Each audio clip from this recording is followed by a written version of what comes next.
On his blindness. John Milton. On his blindness is a famous sonnet by John Milton. John Milton ਜਦੋਂ ਆਪਣੀ ਅੱਧੀ ਉਮਰ ਵਿੱਚ ਅੰਧਾ ਹੋ ਜਾਂਦਾ ਹੈ ਤਾਂ ਉਹ ਆਪਣੇ ਸੁਭਾਅ ਆਪਣੇ ਵਿਚਾਰਾਂ ਨੂੰ ਇਸ ਸੋਨਟ ਦੇ ਰਾਹੀਂ ਆਪਾਂ ਨੂੰ ਦੱਸਦਾ ਹੈ। ਡੀਅਰ ਸਟੂਡੈਂਟ, ਪਹਿਲੇ ਸਟੈਂਜੇ ਦੇ ਵਰਡ ਮੀਨਿੰਗਸ ਦੇਖਦੇ ਹਾਂ। ਕੰਸੀਡਰ। ਕੰਸੀਡਰ ਤੋਂ ਭਾਵ ਥਿੰਕ, ਸੋਚਣਾ। When I consider how my life is spent, ਕਵੀ ਕਹਿੰਦਾ ਹੈ ਕਿ ਜਦੋਂ ਮੈਂ ਸੋਚਦਾ ਹਾਂ, ਕੰਸੀਡਰ ਤੋਂ ਭਾਵ ਹੈ ਥਿੰਕ। ਜਦੋਂ ਮੈਂ ਸੋਚਦਾ ਹਾਂ how my life is spent, ਇਸ ਤੋਂ ਭਾਵ ਹੈ how I have lost my eyesight। ਕਵੀ ਕਹਿੰਦਾ ਹੈ ਕਿ ਜਦੋਂ ਮੈਂ ਇਹ ਸੋਚਦਾ ਹਾਂ ਕਿ ਮੇਰੀ ਅੱਖਾਂ ਦੀ ਰੋਸ਼ਨੀ ਕਿਵੇਂ ਖਤਮ ਹੋ ਗਈ, ਕਿਵੇਂ ਚਲੀ ਗਈ। Air half my days, ਅਤੇ ਉਹ ਇਹ ਵੀ ਦੱਸਦਾ ਹੈ ਕਿ ਮੇਰੀ ਅੱਧੀ ਉਮਰ ਪੂਰੀ ਹੋਣ ਤੋਂ ਪਹਿਲਾਂ ਹੀ ਮੇਰੀ ਅੱਖਾਂ ਦੀ ਰੋਸ਼ਨੀ ਚਲੀ ਗਈ। In this dark world and white, and that one talent which is death to hide.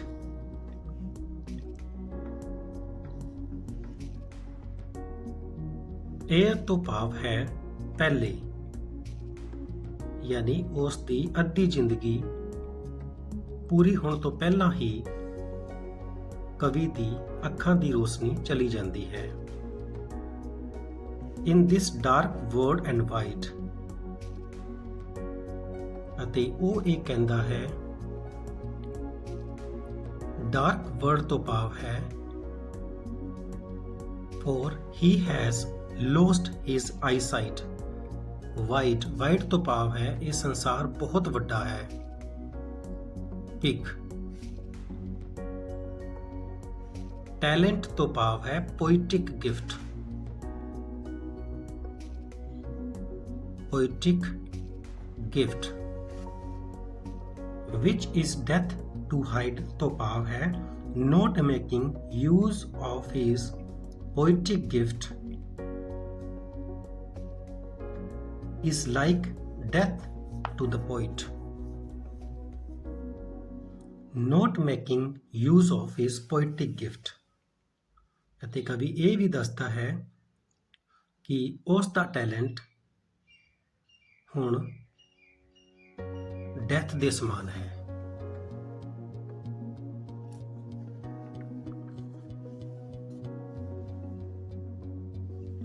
ਕਵੀ ਇਹਨਾਂ ਲਾਈਨਾਂ ਵਿੱਚ ਆਪਣਾ ਦੁੱਖ ਦੱਸਦਾ ਹੈ ਅਤੇ ਉਹ ਕਹਿੰਦਾ ਹੈ ਕਿ ਉਸ ਦੀ ਦੇਖਣ ਦੀ ਸ਼ਕਤੀ ਗਵਾਚ ਗਈ ਅਤੇ ਉਸ ਦੀ ਦੁਨੀਆ, ਉਸ ਦਾ ਜੀਵਨ ਬਿਲਕੁਲ ਅੰਧਕਾਰ ਵਾਲਾ ਹੋ ਗਿਆ ਅਤੇ ਉਹ ਬੜਾ ਉਦਾਸ ਹੈ, ਬੜਾ ਬੇਚੈਨ ਹੈ। ਪਰਮਾਤਮਾ ਨੇ ਉਸ ਨੂੰ ਇੱਕ ਬਹੁਤ ਵਧੀਆ ਲਿਖਣ ਦੀ ਪ੍ਰਤਿਭਾ ਵਾਲਾ ਟੈਲੈਂਟ ਦਿੱਤਾ ਸੀ। ਹੁਣ ਉਹ ਉਦਾਸ ਇਸ ਲਈ ਹੈ ਕਿਉਂਕਿ ਉਹ ਉਸ ਲਿਖਣ ਦੇ ਯੋਗ ਨਹੀਂ ਹਨ, ਕਿਉਂਕਿ ਉਸ ਦੀ ਰੋਸ਼ਨੀ ਚਲੀ ਗਈ ਹੈ ਅਤੇ ਉਹ ਲਿਖ ਨਹੀਂ ਸਕਦਾ।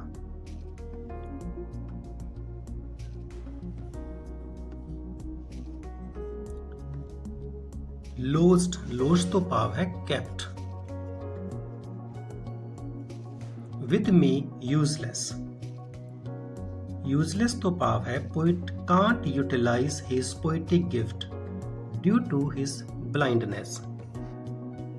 ਕਿਉਂਕਿ ਉਸ ਦਾ ਜਿਹੜਾ ਟੈਲੈਂਟ ਹੈ ਹੁਣ ਉਸ ਲਈ ਯੂਜ਼ਲੈਸ ਹੈ। Though my soul more bent to serve there with my maker. My maker, ਮੈਨੂੰ ਬਣਾਉਣ ਵਾਲਾ। ਮੇਕਰ ਤੋਂ ਭਾਵ ਇੱਥੇ ਗੋਡ ਹੈ। And present my true account lest he returning child?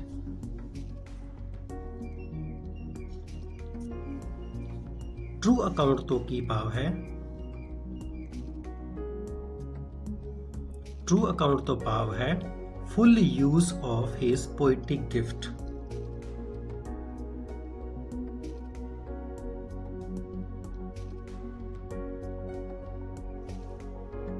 Present ਤੋਂ ਭਾਵ ਹੈ ਦਿਖਾਉਣਾ, ਸ਼ੋ ਕਰਨਾ.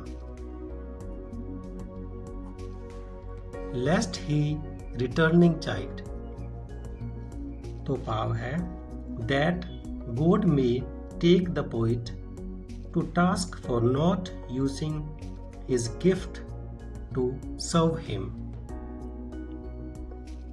ਕਵੀ ਕਹਿੰਦਾ ਹੈ ਕਿ ਮੈਨੂੰ ਡਰ ਹੈ ਕਿ ਪਰਮਾਤਮਾ ਉਸ ਨੂੰ ਆਪਣੀ ਪ੍ਰਤਿਭਾ ਦਾ ਪ੍ਰਯੋਗ ਨਾ ਕਰਨ ਦੇ ਲਈ ਗੁੱਸੇ ਹੋਵੇਗਾ।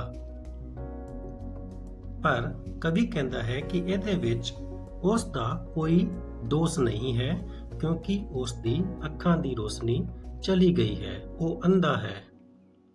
ਇਸ ਲਈ ਉਹ ਆਪਣੀ ਪ੍ਰਤਿਭਾ, ਆਪਣਾ ਟੈਲੈਂਟ ਨਹੀਂ ਦਿਖਾ ਸਕਦਾ। ਅਗਲੇ ਸਟੈਂਜੇ ਵੱਲ ਜਾਂਦੇ ਹਾਂ। Doth God exact day labor, light denied? Exact ਤੋਂ ਭਾਵ ਹੈ ਡਿਮਾਂਡ ਜਾਂ ਡਿਜ਼ਾਇਰ, ਮੰਗ ਕਰਨਾ ਜਾਂ ਇੱਛਾ ਰੱਖਣਾ।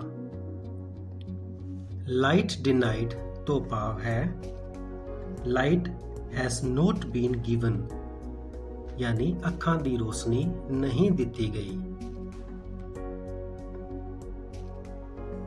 I fondly ask, but patience to prevent that murmur.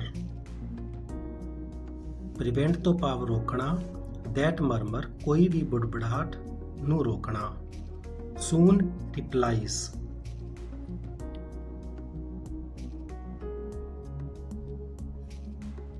God doth not need either man's work or his own gifts,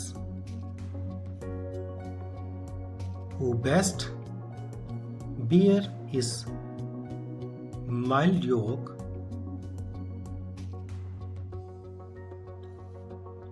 they serve him best. Day labor ਤੋਂ ਭਾਵ ਹੈ work that can be done during the day, ਦਿਨ ਵਿੱਚ ਕੀਤਾ ਜਾਣ ਵਾਲਾ ਕੰਮ। Light denied ਤੋਂ ਭਾਵ ਹੈ ਰੋਸ਼ਨੀ ਜਿਹੜੀ ਉਸ ਨੂੰ ਨਹੀਂ ਦਿੱਤੀ ਗਈ।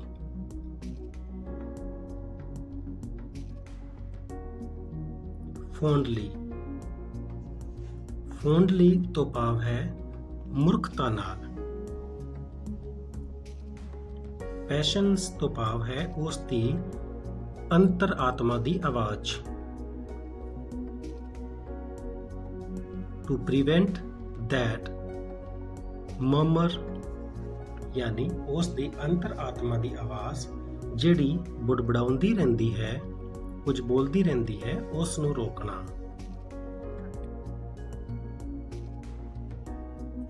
ਅਤੇ ਯੋਗ ਤੋਂ ਭਾਵ ਹੈ ਬਰਡਨ।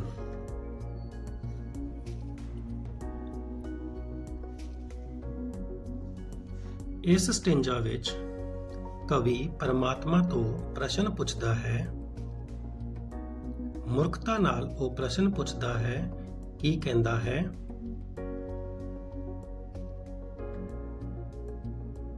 ਕਿ ਜਦ ਉਸ ਦੀ ਦੇਖਣ ਸ਼ਕਤੀ ਨਹੀਂ ਹੈ ਤਾਂ ਉਸ ਦੇ ਕੋਲੋਂ ਕੰਮ ਦੀ ਆਸ ਨਹੀਂ ਕੀਤੀ ਜਾ ਸਕਦੀ।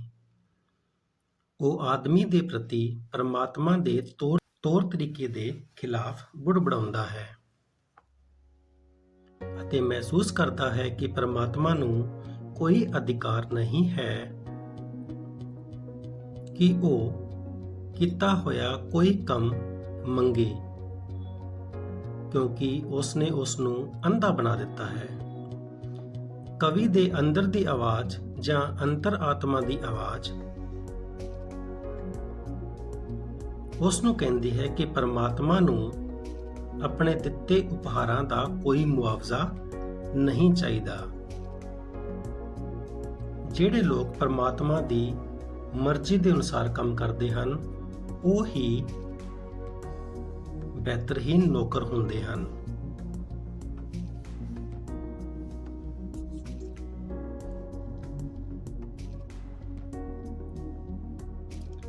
His state is kingly. His state ਤੋਂ ਭਾਵ ਹੈ ਉਸ ਪਰਮਾਤਮਾ ਦਾ ਰਾਜ, ਕਿੰਗਡਮ, ਜਿੱਥੇ ਪਰਮਾਤਮਾ ਰਹਿੰਦਾ ਹੈ, ਕਿੰਗਡਮ।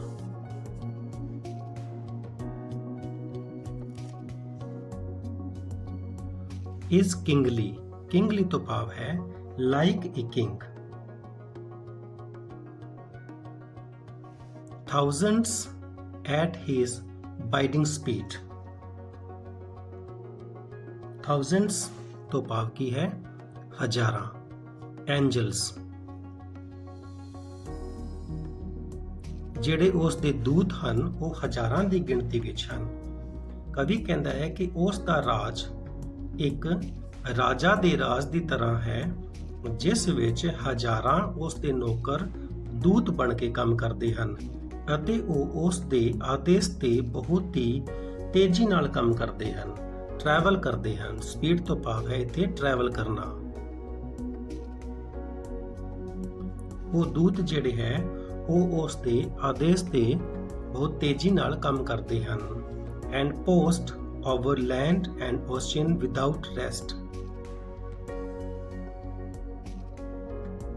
ਅਤੇ ਉਹ ਆਪਣਾ ਕੰਮ ਧਰਤੀ ਤੇ ਅਤੇ ਸਮੁੰਦਰਾਂ ਦੇ ਉੱਤੇ ਵੀ ਬਿਨਾਂ ਕੋਈ ਆਰਾਮ ਕੀਤੇ ਕਰਦੇ ਰਹਿੰਦੇ ਹਨ। They also serve who only stand and wait. ਕਵੀ ਕਹਿੰਦਾ ਹੈ ਕਿ ਉਹ ਫਰਿਸ਼ਤੇ ਪਰਮਾਤਮਾ ਕੋਲ ਖੜੇ ਰਹਿੰਦੇ ਹਨ ਅਤੇ ਕਾਰਜਸ਼ੀਲ ਹੁੰਦੇ ਹਨ ਅਤੇ ਉੱਥੇ ਖੜੇ ਹੋ ਕੇ ਉਸ ਦੇ ਆਦੇਸ਼ ਦਾ ਪਾਲਨ ਕਰਦੇ ਹਨ ਅਤੇ ਇੰਤਜ਼ਾਰ ਕਰਦੇ ਹਨ। ਡੀਅਰ ਸਟੂਡੈਂਟਸ, ਇਹ ਜਿਹੜੀ ਕਵਿਤਾ ਹੈ ਇਹ ਇੱਕ ਇਸ ਵਿਚਾਰ ਉੱਤੇ ਆਧਾਰਿਤ ਹੈ ਕਿ ਆਦਮੀ ਦੇ ਪ੍ਰਤੀ ਪਰਮਾਤਮਾ ਦੇ ਤਰੀਕੇ ਨਿਆਏ ਸੰਗਤ ਹਨ।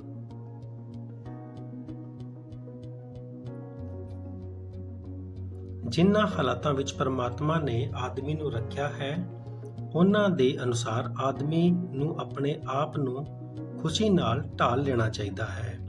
ਪਰਮਾਤਮਾ ਦੀ ਅਸਲੀ ਸੇਵਾ ਇਹ ਹੁੰਦੀ ਹੈ ਕਿ ਅਸੀਂ ਆਪਣੀ ਕਿਸਮਤ ਨਾਲ ਖੁਸ਼ ਅਤੇ ਸੰਤੁਸ਼ਟ ਰਹੀਏ। ਜੋ ਉਪਹਾਰ ਪਰਮਾਤਮਾ ਨੇ ਆਦਮੀ ਨੂੰ ਦਿੱਤੇ ਹਨ ਉਹਨਾਂ ਦੇ ਲਈ ਪਰਮਾਤਮਾ ਨੂੰ ਕੋਈ ਮੁਆਵਜ਼ਾ ਨਹੀਂ ਚਾਹੀਦਾ। ਪਰਮਾਤਮਾ ਇਹ ਕਦੇ ਨਹੀਂ ਚਾਹੁੰਦਾ ਕਿ ਆਦਮੀ ਉਸ ਨੂੰ ਖੁਸ਼ ਕਰਨ ਲਈ ਕੰਮ ਕਰੇ। ਜੋ ਆਦਮੀ ਪਰਮਾਤਮਾ ਦੀ ਮਰਜ਼ੀ ਨੂੰ ਖੁਸ਼ੀ ਨਾਲ ਮੰਨ ਲੈਂਦੇ ਹਨ ਉਹ ਹੀ ਉਸ ਦੇ ਚੰਗੇ ਸੇਵਕ ਹੁੰਦੇ ਹਨ। Poet says that the one who accepts God's control over his own existence is the best servant of God.